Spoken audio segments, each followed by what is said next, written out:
औज़ुबिल्लाहिमिनश्शैतानिर्रजीम बिस्मिल्लाहिर्रहमानिर्रहीम।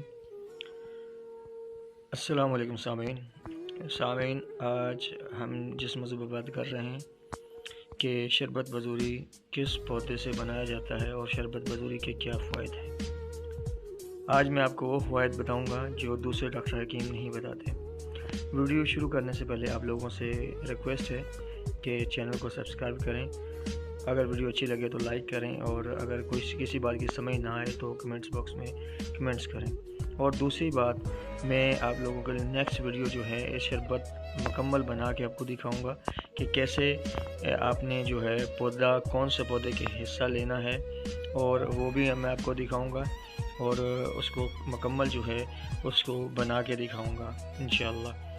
तो चलिए बात करते हैं कि ये कौन सा पौधा है। बहुत सारे दोस्त जो है तस्वीर को देख के जान चुके होंगे कि ये कौन सा पौधा है, और इसकी अभी जो हालत है वो भी, उसकी भी तस्वीर जो है मैंने अपलोड की है, वो भी आप देख सकते हैं। मैंने सब स्टार्टिंग से लेकर एंड तक जो इसकी फ़ोटोज़ होती हैं, जो शनाख्त होती है, वो मैंने फ़ोटोज़ में रखी है।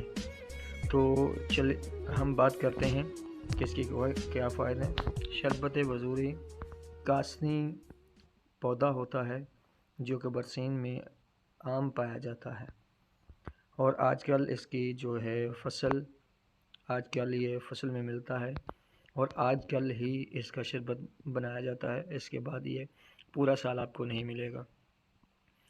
तो आप अच्छे तरीके से देख लें और इसके फ़वाइद सुन लें। इसके बहुत सारे फ़वाइद हैं जो डॉक्टर हकीम आपको नहीं बताते। सबसे पहले मैं बताऊं, ये जिगर और मैदे की गर्मी को दूर करता है, पेशाब के पीलेपन को दूर करता है, और जिन लोगों को जो हल्का हल्का बुखार रहता है वो उन लोगों के लिए ये फ़ायदेमंद होता है।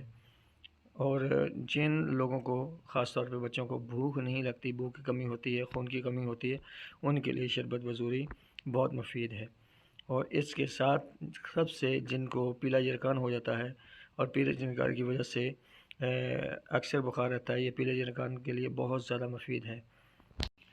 इसके अलावा ये लकोरिया और जरियान के लिए भी बहुत ज़्यादा मुफीद है।